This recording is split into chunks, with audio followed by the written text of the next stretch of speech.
بسم اللہ الرحمن الرحیم۔ السلام علیکم ورحمۃ اللہ وبرکاتہ۔ 10th ماہر آج ہم اپنی آگے شروع کریں گے سبق۔ حدیث نمبر 39 ہے مثل الغنی ظلم۔ صاحب استطاعت کا قرض ادا کرنے میں ٹال مٹول کرنا ظلم ہے۔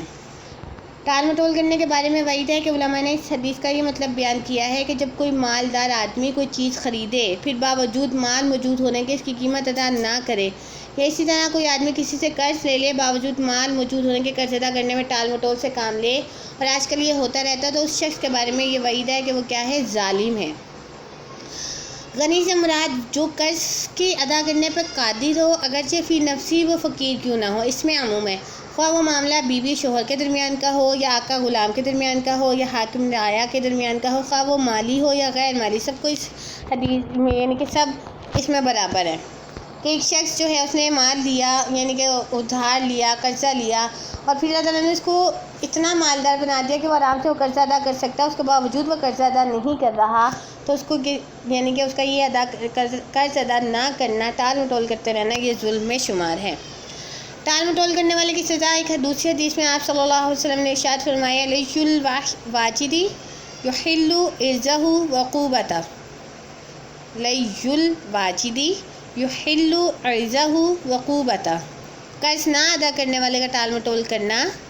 حلال کر دیتا ہے اس کی آبرو اور سزا کو۔ یعنی اگر اسلامی حکومت ہو تو ایسے شخص کو سوسائٹی کی نگاہ میں گرایا جا سکتا ہے، اور اس کو کرنے کے دوسرے طریقے بھی اختیار کیے جا سکتے ہیں۔ اس حدیث سے یہ مسئلہ نکلا، جب آدمی کو ضرورت ہو قرض لے لے، مگر جب ضرورت پوری ہو تو جلد واپس کر دے، ٹال مٹول نہ کرے۔ علماء لکھتے ہیں کہ اس طرح ٹال مٹول سے کام لینے والا شخص فاسق ہو جاتا ہے، اس کی گواہی معتبر نہ ہوگی، اور حکومت ایسے شخص کو جیل میں بھی بند کروا سکتی ہے، اور اس کو کیا تعزیر یعنی کہ عبرت کے طور پر اس کو سزا بھی دی جا سکتی ہے تاکہ آئندہ ایسا نہ کریں۔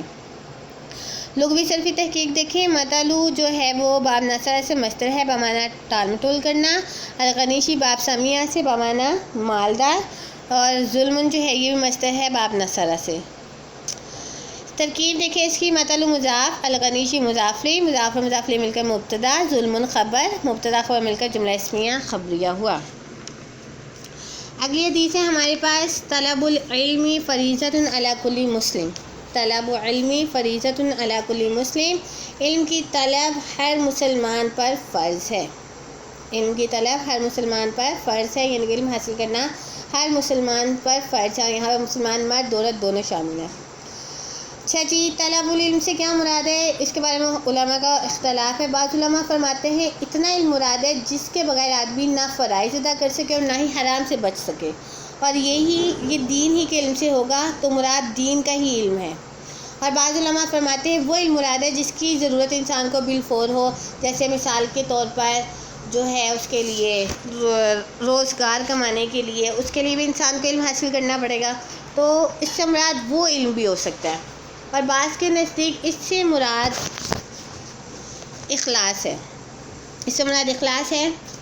کہ اس کے ذریعے وہ نفس کی برائیوں کو، مثلاً کینہ، حسد، تکبر وغیرہ کو اپنے سے دور رکھے، اس کا علم بھی ضروری ہے جس سے اعمال فاسد ہو جاتے ہیں۔ امام مالک رحمۃ اللہ علیہ نے اس حدیث کے بارے میں فرمایا، اتنا علم حاصل کرے کہ اپنے دین سے فائدہ اٹھا سکے۔ حسن بن ربیع رحمۃ اللہ علیہ نے جب عبداللہ بن ابن مبارک سے اس حدیث کے بارے میں سوال کیا تو انہوں نے فرمایا، جب آدمی کو دین کی کسی بات میں شک ہو تب اس پر فرض ہے کہ سوال کر کے اس شخص کو دور کر لے۔ ان اقوال کے درمیان کوئی تضاد نہیں، سبھی مراد ہو سکتے ہیں، کہ اس سے مراد دین کا علم بھی ہو سکتا ہے جس سے وہ انسان اپنے فرائض سمجھ سکے، ادا کر سکے، حرام سے بچ سکے، اس سے مراد جو ہے اخلاص بھی ہو سکتا ہے، اس سے مراد جو ہے وہ علم بھی ہو سکتا ہے جس سے جو اپنے دین سے فائدہ اٹھا سکے، اور حلال رزق کمانے کے لیے بھی ہو سکتا ہے، ٹھیک ہے، اور اپنے شک و شبہات کو دور کرنے کے لیے بھی، یعنی کہ تمام علم مراد ہو سکتے ہیں۔ لغوی صرفی تحقیق دیکھیں، العلم مصدر ہے باب نصرہ اور سمیہ دونوں سے آتا ہے، فریضۃ باب ضربہ سے ہے بمعنی فرض کرنا۔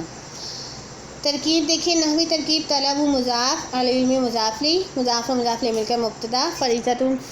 صیغہ صفت مشبہ، علی حرف جر، کلی مضاف، مسلم مضاف الیہ، مضاف و مضاف الیہ مل کر مجرور، جار مجرور مل کر فریضۃ صفت مشبہ کے متعلق، اور صیغہ صفت مشبہ اپنے متعلق سے مل کر خبر، مبتدا خبر مل کر جملہ اسمیہ خبریہ ہوا۔ آگے اگلی حدیث ہے ہمارے پاس،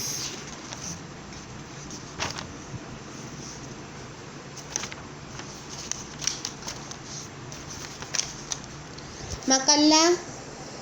وکفا خیر مما کثر و الہا، مقلہ وکفا خیر مما کثر و الہا،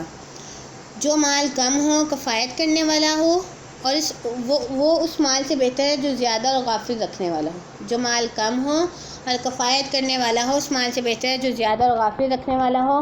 مال کی حرص کی مذمت کے بارے میں اس حدیث میں بیان کیا گیا ہے کہ انسان کی طبیعت میں مال کی حرص ہے، اگر اس کو انسان قابو نہ کرے تو بڑھتی ہی جاتی ہے اور پھر انسان اسی دھن میں شب و روز ایک کرتا ہے۔ اس حدیث والا میں ایسے شخص کو تنبیہ کی گئی ہے کہ انسان کو یہ چاہیے کہ تھوڑے ہی مال پہ قناعت کرے، یعنی کہ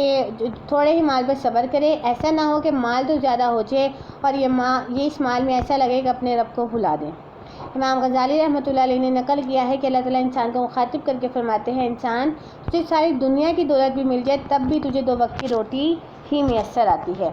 اس کے علاوہ حضرت حسن بصری رحمۃ اللہ علیہ فرماتے ہیں کہ اللہ تعالیٰ نے ایسے لوگوں پر لعنت فرمائی ہے جو اس کے تقسیم کردہ رزق پر راضی نہ ہوں۔ پھر یہ آیت مبارکہ تلاوت فرمائی، وَفِي السَّمَاءِ رِزْقُكُمْ وَمَا تُوعَدُونَ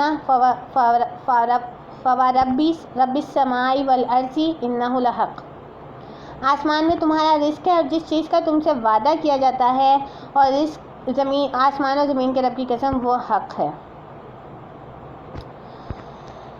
لغوی صرفی تحقیق دیکھیں اس کی، باب جو ہے کسبہ باب ضربہ سے بمانا کمانا، حلال یہ باب ناصرہ سے بمانا جائز، لغوی صرفی تحقیق ہے اس کی۔ لغوی صرفی تحقیق اس کی ہے، قلہ باب ضربہ سے ہے بمانا کم ہونا، کفا باب ضربہ سے ہے اور الہ بمانا غافل کرنا، اور اس کی ترکیب ہے ما موصولہ، قلہ فعل با فاعل، فعل فاعل مل کر معطوف الیہ، واو حرف عطف، کفا فعل با فاعل، فعل فاعل مل کر معطوف، معطوف اور معطوف الیہ مل کر ما موصولہ کے لیے صلہ، موصولہ صلہ مل کر مبتدا، خیر اسم تفضیل، مما من حرف جر، ما موصولہ، کثرہ فعل با فاعل، فعل فاعل مل کر معطوف الیہ، واو حرف عطف، الہ فعل با فاعل، فعل فاعل مل کر معطوف، معطوف الیہ اور معطوف مل کر ما موصولہ کے لیے صلہ، موصولہ صلہ مل کر من حرف جر کے لیے مجرور، جار مجرور مل کر خیر اسم تفضیل کے متعلق ہو جائیں گے۔ خیر اسم تفضیل جو ہے اپنے متعلق سے مل کر خبر، مبتدا خبر مل کر جملہ اسمیہ خبریہ ہوا۔ ترکیب ایک دفعہ پھر دیکھ لیں اس کی، ما موصولہ،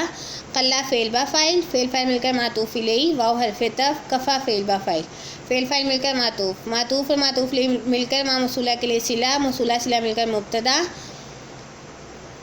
خیر اسم تفضیل، صیغہ اسم تفضیل، مما من حرف جر ما موصولہ، کثرہ فعل با فاعل، فعل فاعل مل کر معطوف الیہ، واو حرف عطف، الہ فعل با فاعل، فعل فاعل مل کر معطوف، معطوف الیہ اور معطوف مل کر ما موصولہ کے لیے صلہ، موصولہ صلہ مل کر من حرف جر کے لیے مجرور، جار مجرور مل کر خیر اسم تفضیل کے متعلق ہو گئی، اسم تفضیل اپنے متعلق سے مل کر خبر، مبتدا خبر مل کر جملہ اسمیہ خبریہ ہوا۔ اگلی حدیث ہے ہمارے پاس، طلب کسب الحلال فریضۃ بعد الفریضہ، بعد الفریضۃ،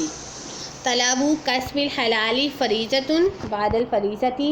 حلال روزی حاصل کرنا ایک فرض ہے دوسرے فرائض کے بعد۔ علماء نے یہاں لکھا ہے، یہاں فرائض سے مراد ہے ارکان اسلام، نماز، روزہ، حج، زکوٰۃ، توحید وغیرہ۔ اس حدیث میں انسان کو کمانے کی اجازت دی گئی ہے، مگر ساتھ ساتھ حد بھی بیان کر دی گئی کہ اس کمانے میں انسان فرائض کو نہ بھول جائے۔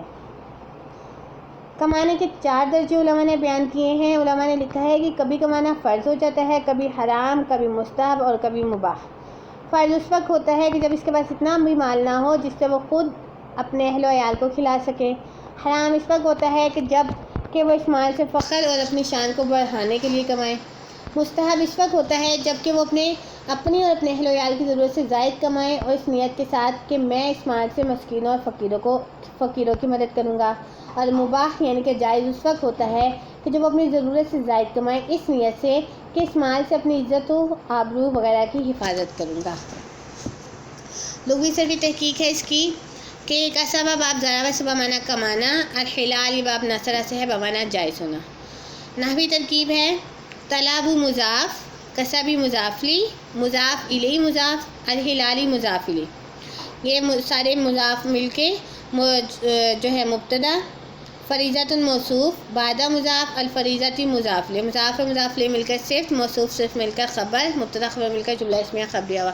طالبات میں نے آپ کو پہلے بھی بتایا تھا کہ ایک جملے میں جو ہے وہ کئی مضاف آ سکتے ہیں۔ تب یہاں پر دیکھیں ہمارے پاس طلبہ مضاف ہے، کسبہ پہلے طلبہ مضاف کے لیے مضاف لہ بنے گا، پھر حلال کے لیے مضاف بنے گا اور حلالی مضاف لہ، یہ تمام مضاف مل کے جو ہے مبتدا بن جائیں گے۔ اور آگے فریضۃ موصوف بعد مضاف الفریضۃ مضاف لہ مل کر صفت موصوف صرف مل کر خبر مبتدا خبر مل کر جملہ اسمیہ خبریہ ہوا۔ اگلی حدیث ہے ہمارے پاس خیرکم من تعلم القرآن وعلمہ، تم میں سے بہتر وہ شخص ہے جو قرآن سیکھے اور سکھائے۔ قرآن کو سیکھنے اور سکھانے والا سب سے بہترین قرار دیا گیا ہے۔ جو شخص قرآن مجید کو سیکھے اور پھر لوگوں کو سکھائے تو یہ سب سے افضل اور بہترین لوگوں میں سے ہے، کیونکہ اس نے دونوں خیروں کو جمع کر لیا، دنیا کو بھی اور اپنی آخرت کو بھی۔ کہ جو انسان قرآن سیکھتا ہے پھر آگے